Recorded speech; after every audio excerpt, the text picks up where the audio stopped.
मेरे प्रिय ओबीसी भाइयों एवं बहनों, आपको ओबीसी आरक्षण से संबंधित मध्य प्रदेश में जो स्थितियां व्याप्त हैं उसके बारे में मैं आप लोगों को अवगत कराना आवश्यक समझता हूं कि मध्य प्रदेश में 1994 से ओबीसी को मात्र 14% शासकीय सेवाओं में आरक्षण दिया जा रहा था।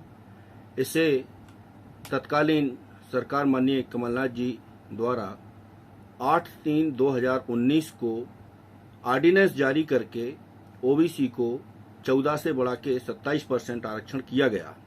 चूंकि ऑर्डिनेंस की जो अवधि होती है वो 6 महीने होती है और 6 महीने के अंदर विधानसभा से कानून बना के उसको पारित कराना आवश्यक होता है, अन्यथा ऑर्डिनेंस का प्रभाव 6 महीने के बाद ऑटोमेटिक समाप्त हो जाता है। इस तथ्य को दृष्टिगत रखते हुए तत्कालीन कमलनाथ सरकार द्वारा 14 अगस्त 2019 को विधानसभा से मध्य प्रदेश आरक्षण संशोधन अधिनियम 2019 पारित किया जाकर विधिवत लोक सेवा आरक्षण अधिनियम 1994 की धारा 2 में संशोधन किया और अन्य पिछड़े वर्ग को मध्य प्रदेश में शासकीय सेवाओं में 14% आरक्षण लागू कर दिया गया।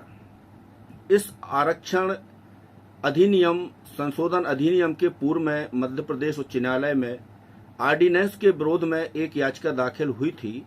चूंकि उक्त याचिका पीजी नीट काउंसलिंग से संबंधित याचिकाकर्ता थे और उन्होंने संभावनाओं के आधार पर एक पिटीशन दाखिल की थी कि जो नीट काउंसलिंग 2019-20 आयोजित होने वाली है उसमें 27% आरक्षण न दिया जाए।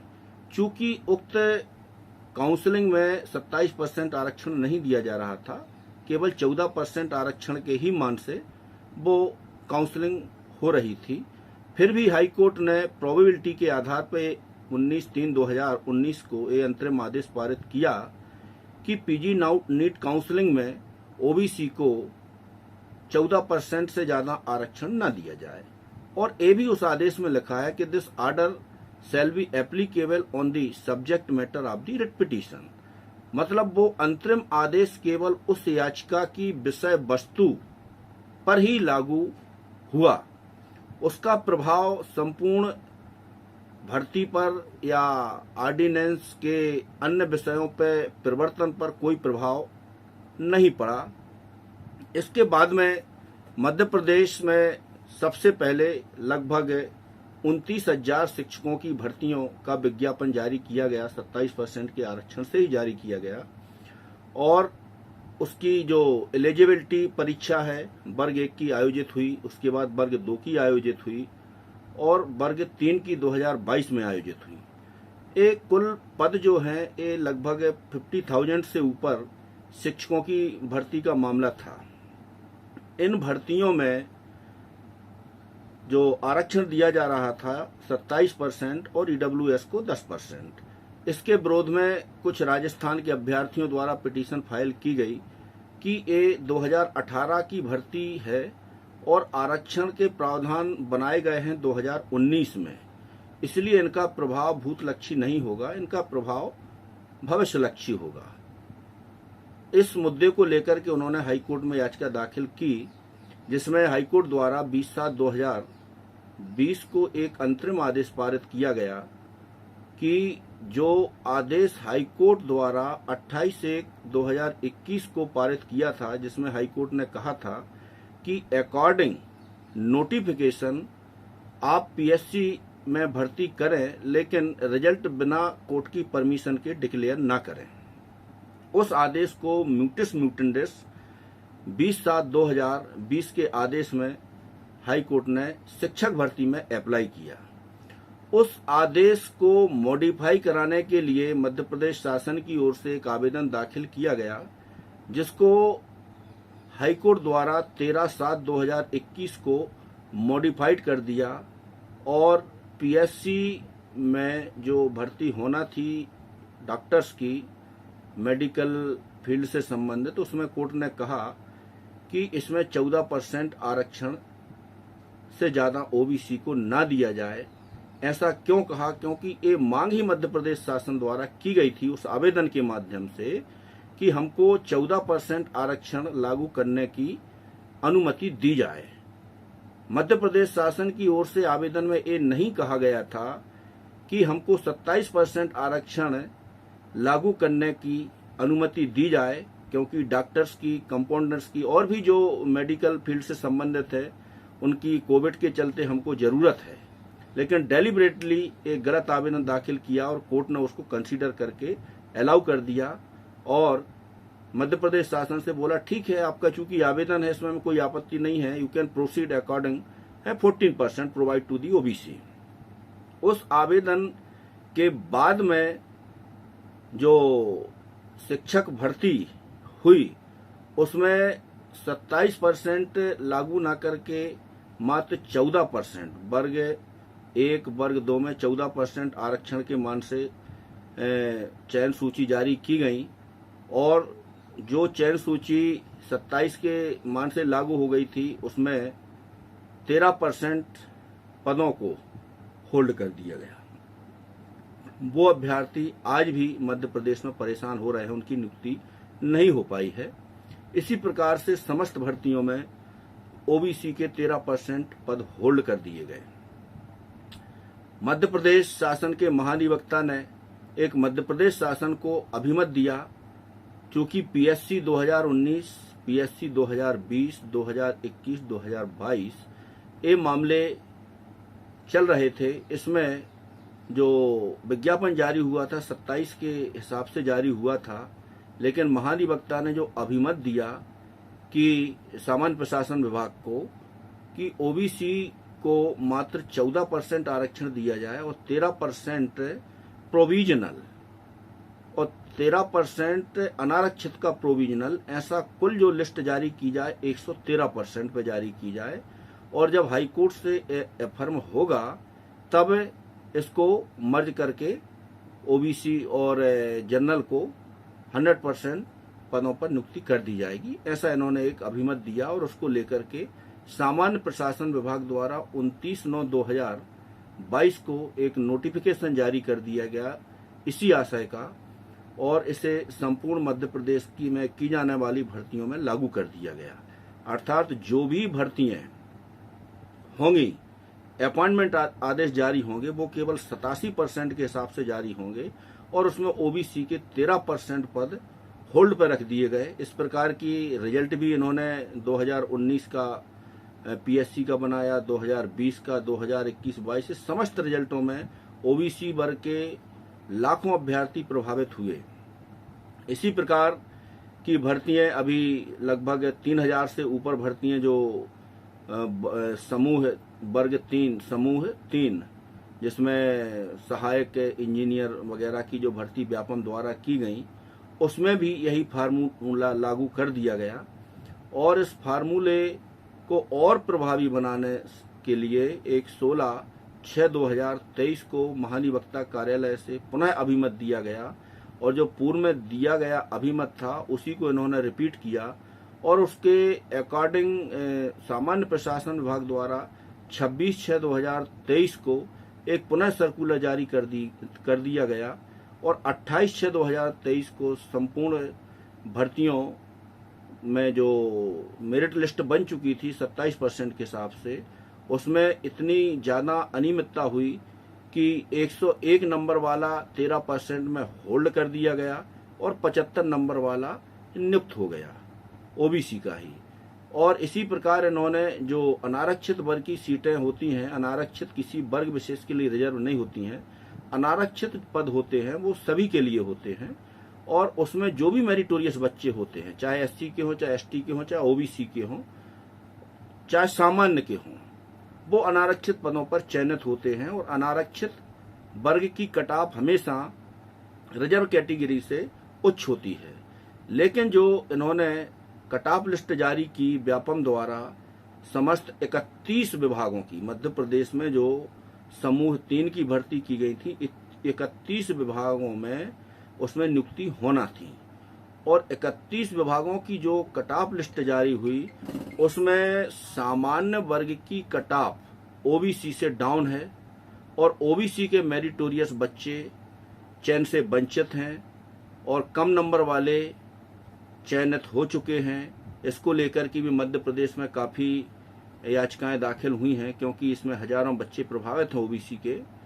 इसके बाद में जो पटवारी चयन परीक्षा हुई है, इसमें विज्ञापन तो 27 के हिसाब से निकाला, लेकिन इस मामले को लेकर के चूंकि एक विवाद अलग चल रहा है और हाई कोर्ट में ओबीसी को 27% आरक्षण न दिया जाए पटवारी चयन में, इस हेतु याचिका भी दाखिल की गई है। उस याचिका की सुनवाई आज हुई है माननीय हाई कोर्ट में। लगभग आधा घंटे उसमें सुनवाई चली है और चूंकि समय पूरा हो गया था, कोर्ट आवर्स कंप्लीट हो गया था, इसलिए उसकी आगामी सुनवाई सोमवार को 7 अगस्त को कंटिन्यू नियत की है माननीय हाई कोर्ट द्वारा। इस प्रकार से मध्य प्रदेश में ओबीसी के आरक्षण को लेकर के कई विसंगतियां शासन प्रशासन द्वारा क्रिएट की गई हैं और हाल ही में जो मध्य प्रदेश हाई कोर्ट में वर्तमान में अकेले जबलपुर बेंच में 80 से ऊपर प्रकरण विचाराधीन है और इंदौर में, ग्वालियर में भी ओबीसी के आरक्षण से संबंधित कई याचिकाएं हैं। इस प्रकार मेरा अनुमान है कि लगभग 150 से ऊपर याचिकाएं ओबीसी आरक्षण से संबंधित हैं। तो सुप्रीम कोर्ट में मध्य प्रदेश शासन द्वारा कुछ ओबीसी के अभ्यर्थियों द्वारा ट्रांसफर याचिका लगाई गई है इस आधार पर कि ओबीसी आरक्षण 27% इंदिरा साहनी के केस में एफर्म किया गया है। इंदिरा साहनी के जजमेंट में सुप्रीम कोर्ट ने स्पष्ट रूप से कहा है कि ओबीसी की लगभग 52.8% आबादी मंडल कमीशन की रिकमेंडेशन के अकॉर्डिंग परिलक्षित है। चूंकि ये आंकड़े उतने ऑथेंटिक नहीं कहे जा सकते, क्योंकि ये 1931 की जातिगत जनगणना को बेस बना के डाटा कलेक्ट की गए हैं। फिर भी इनाल लगभग 50% इसको मान भी लिया जाए तो 27% आरक्षण जो रिकमेंडेशन दी है मंडल साहब ने, उसको लागू करने में कोई असंवैधानिकता नहीं है। और सुप्रीम कोर्ट की 9 जजेस बेंच ने नवंबर 1992 में अपना विस्तृत फैसला पारित करते हुए ये होल्ड किया कि ओबीसी को 27% आरक्षण लागू किया जाए। मध्य प्रदेश राज्य एक ऐसा राज्य था कि जिसने इंदिरा साहनी जजमेंट के विरोध में मात्र 14% आरक्षण दिया, क्योंकि इंदिरा साहनी के जजमेंट में एक बात ये भी लिखी थी कि 50% से ज्यादा आरक्षण नहीं होना चाहिए। इस तथ्य को दृष्टिगत रखा जाए और उस जजमेंट में ये भी लिखा गया है कि 50% की सीमा है, मैंडेटरी नहीं है। इस सीमा looking to the far flung and remote areas को दृष्टिगत रखते हुए ये एनहेंस हो सकती है। 50% की सीमा से ज्यादा आरक्षण हो सकता है, लेकिन वो परिस्थितियां क्या होंगी इसको रिव्यू करने का पावर सिर्फ सुप्रीम कोर्ट को होगा। चूंकि मध्य प्रदेश में ये परिस्थितियां व्याप्त हैं। मध्य प्रदेश के लगभग 20 जिला ट्राइबल नोटिफाइड हैं, लगभग 85 ब्लॉक ट्राइबल नोटिफाइड हैं। वो परिस्थितियां जो far flung and remote areas वाली स्थिति सुप्रीम कोर्ट ने अपने जजमेंट में लिखी है, लेकिन उसको डिफाइन नहीं किया है। सुप्रीम कोर्ट ने कहा है कि जब ऐसा मामला आएगा तब उस पार्टिकुलर मामले को रिव्यू करके और जो परिस्थितियां हैं वो देखी जाएंगी। इन सारे तथ्यों को दृष्टिगत रखते हुए ये मांग की गई है कि मध्य प्रदेश हाईकोर्ट में जो प्रकरण आरक्षण के ओबीसी से संबंधित विचाराधीन है, इसको सुप्रीम कोर्ट निराकृत करे। इस मामले को लेकर के सुप्रीम कोर्ट ने नोटिस जारी किए हैं और 7 तारीख इसमें टेंटेटिव डेट है और 7 तारीख या इसके बाद में जो भी डेट होगी तो सुप्रीम कोर्ट तय करेगी कि ओबीसी आरक्षण के प्रकरण मध्य प्रदेश हाईकोर्ट में ही चलेंगे या सुप्रीम कोर्ट स्वयं काल करके इन प्रकरणों को निराकृत करेगी। ये समस्त परिस्थितियां मध्य प्रदेश में व्याप्त हैं और जो सबसे बड़ी विकट स्थिति मध्य प्रदेश में है वो ये है कि जो अनारक्षित सीटें हैं, अनारक्षित सीटें भी रिजर्व कर दी गई हैं। क्योंकि अभी जो मध्य प्रदेश में आरक्षण परिवर्तन में है वो इस प्रकार है कि 16% आरक्षण एससी वर्ग को दिया जाता है, 20% आरक्षण एसटी को और 14% दिया जा रहा है ओबीसी को। जबकि मध्य प्रदेश में एससी की आबादी 2011 की जातिगत जनगणना के आधार पर 15.6% है और एसटी की आबादी 21.01% है और ओबीसी की आबादी 50.09% है। ये मिला के लगभग 87% के लगभग ये आंकड़ा होता है। और माइनॉरिटी की जो आबादी है मध्य प्रदेश में 8% नॉन डिस्प्यूटेड है। इसको जोड़ करके लगभग आबादी का जो मध्य प्रदेश में डाटा पहुंचता है 95.6% पहुंचता है माइनॉरिटी को मिला के, और शेष 4.4% जो आबादी है वो यहाँ अनारक्षित या सवर्ण कह सकते हैं या सामान्य वर्ग की आबादी मध्य प्रदेश में है। और इस वर्ग के लिए मध्य प्रदेश में 10% आर्थिक रूप से जो संशोधन हुआ है संविधान के 103वां संविधान संशोधन, उसके अकॉर्डिंग 10% आरक्षण दिया गया है। और इस 10% आर्थिक आरक्षण में ओबीसी एससी एसटी को अलग रखा है, यानी ओबीसी एससी एसटी में के जो गरीब हैं वो आर्थिक आधार पर आरक्षण नहीं ले सकते हैं, वो सोशल रिजर्वेशन ले सकते हैं, जो कि एससी एसटी का अनुच्छेद 16(4) और 15(4) के तहत संविधान के जो प्रावधान है इस वर्ग को मिलता है। चूंकि मध्य प्रदेश शासन द्वारा इस प्रकरणों को गंभीरता से यदि शुरू से देखा जाता तो इन प्रकरणों में ओबीसी वर्ग के लिए न्याय मिलने की काफी संभावना थी। आज जो ओबीसी की मध्य प्रदेश में स्थिति ये बनी है कि अभी जो हाई कोर्ट में भर्ती हुई है लगभग 1255 पदों पे विज्ञापन निकला था। इन भर्तियों में जो कट ऑफ लिस्ट बनाई है प्रारंभिक परीक्षा की, उसमें 73 नंबर सामान्य वर्ग की है और 88 नंबर कट ऑफ ओबीसी की है, यानी 73 नंबर से 87 नंबर प्राप्त करने वाले ओबीसी के सैकड़ों बच्चों को चयन से वंचित कर दिया गया है। और इस मामले को लेकर के हाई कोर्ट में पिटीशन भी दाखिल की गई, लेकिन हाई कोर्ट ने वो पिटीशन ये कहते हुए खारिज कर दी कि चूंकि आरक्षण अधिनियम की धारा 4(4) में ये स्पष्ट रूप से प्रावधान नहीं है कि जो एससी एसटी ओबीसी के मेरिटोरियस बच्चे हैं वो प्रारंभिक और मुख्य परीक्षा में अनारक्षित में चयनित होंगे। इसलिए जो हाई कोर्ट ने उसका अर्थ निकाला कि जो आरक्षण का बेनिफिट है और जो मेरिटोरियस ओबीसी एससी एसटी के अभ्यर्थी हैं उनको फाइनल स्टेज में अनारक्षित में कंसीडर किया जाएगा। तो यहाँ बड़ा विचारणीय बिंदु ये है कि ओबीसी एससी एसटी के जो मेरिटोरियस बच्चे हैं उनको आपने प्रारंभिक और मुख्य परीक्षा में ही चयन से वंचित कर दिया, तो फाइनल स्टेज तक पहुंचेंगे कैसे।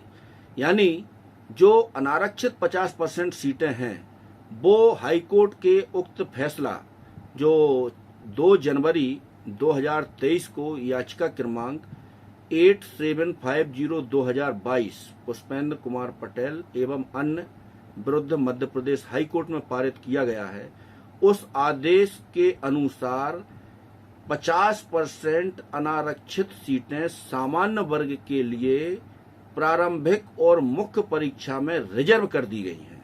यानी ओबीसी एससी एसटी का 100 में से 100 नंबर भी लाएगा तो वो अपनी ही कैटेगरी में रहेगा, वो अनारक्षित में नहीं जा सकता। ये फैसला जो हाईकोर्ट ने दिया है ये पूर्ण रूप से असंवैधानिक फैसला है, संविधान के विरोध में दिया गया फैसला है, आरक्षण अधिनियम के विरोध में दिया गया फैसला है। इस फैसले के विरोध में मध्य प्रदेश शासन द्वारा सुप्रीम कोर्ट में अपील नहीं की गई, ना ही मध्य प्रदेश शासन द्वारा हाई कोर्ट के समक्ष, ना ही इस अधिनियम को दुरुस्त करने के वास्ते कोई कार्य किया है। इन समस्त कृत्यों से ये परिलक्षित हुआ है कि मध्य प्रदेश शासन नहीं चाहता कि ओबीसी की इतनी बड़ी आबादी को समुचित न्याय मिल सके। आज ओबीसी का बच्चा जो पढ़ लिख के कंपटीशन में बैठता है और परीक्षा के रिजल्ट के बाद में देखने में आता है कि 100 में से उसको 85 नंबर मिले, लेकिन उसका चयन नहीं हो पा रहा है। यदि वो ओबीसी का प्रमाण पत्र नहीं लगाता है तो उसका चयन अनारक्षित में हो जाता है, भले उसके 73 नंबर हों। तो मेरी एडवाइस समस्त ओबीसी भाई बहनों को ये है कि खासकर यदि हाई कोर्ट में चाहे न्यायिक सेवाओं की भर्तियां हों या क्लर्किकल स्टाफ की या जो भी भर्तियां निकलें, उसमें आपको अपना कास्ट सर्टिफिकेट नहीं लगाना है, आपको अनारक्षित वर्ग से ही फॉर्म भरना है। यदि आप आरक्षित वर्ग से फॉर्म भरेंगे तो मैंने आपको एग्जाम्पल बता दिया है कि 100 में से आपके 87 नंबर भी आएंगे तो भी आपको प्रारंभिक परीक्षा में ही चयन से बाहर कर दिया जाएगा। आप मुख्य परीक्षा में नहीं बैठ पाएंगे तो फिर फाइनल स्टेज पे पहुंचेंगे कैसे। तो एक महत्वपूर्ण बिंदु है कि हाई कोर्ट में अभी भी ओबीसी को 14% और ईडब्ल्यूएस का आरक्षण लागू नहीं किया है। हर आरक्षण अधिनियम जो है इसको लागू करने के लिए प्रत्येक भर्ती एजेंसी बाध्य है, चाहे वो हाई कोर्ट हो, चाहे व्यापम हो, चाहे पीएससी हो, क्योंकि ये मध्य प्रदेश शासन का कानून है। और जो भर्तियां हाई कोर्ट द्वारा की जा रही हैं, चाहे सिविल जज की हों, चाहे जिला न्यायालय में स्टाफ की भर्ती हों, ये समस्त पद मध्य प्रदेश शासन के अंतर्गत ला विभाग के अंतर्गत आते हैं।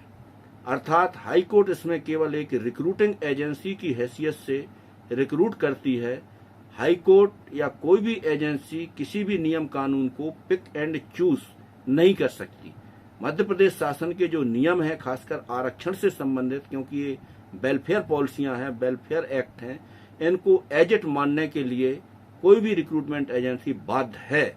लेकिन हाई कोर्ट द्वारा अभी भी ना तो ओबीसी को, ना ही ईडब्ल्यूएस को, ना ही वुमेन्स को आरक्षण लागू नहीं किया गया है। साथियों, अभी एक और संशोधन किया है हाई कोर्ट की रिकमेंडेशन से मध्य प्रदेश शासन द्वारा, जिसे 23/6/2023 को प्रसारित किया गया है, जो कि कनिष्ठ न्यायिक सेवाओं में भर्ती से संबंधित है। इसमें ओबीसी का आरक्षण समाप्त कर दिया गया है।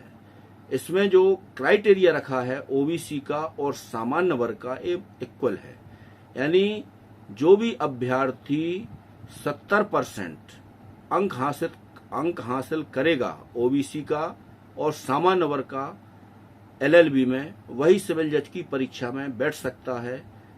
और इसमें एससी एसटी के लिए रिलैक्सेशन दिया गया है, फीस में भी रिलैक्सेशन दिया गया है, कट ऑफ मार्क्स में भी रिलैक्सेशन दिया गया है, एलिजिबिलिटी में दिया है। लेकिन ओबीसी को सामान्य वर्ग के इक्विवेलेंट ही पूरा क्राइटेरिया प्रिस्क्राइब किया गया है। तो इसमें भी मेरा सभी ओबीसी बंधुओं से निवेदन है कि न्यायिक सेवाओं की यदि भर्ती निकलती है तो उसमें तो भूल से भी आप ओबीसी कैटेगरी में फॉर्म दाखिल ना करें, अन्यथा आपका चयन नहीं होगा। जय भारत, जय संविधान।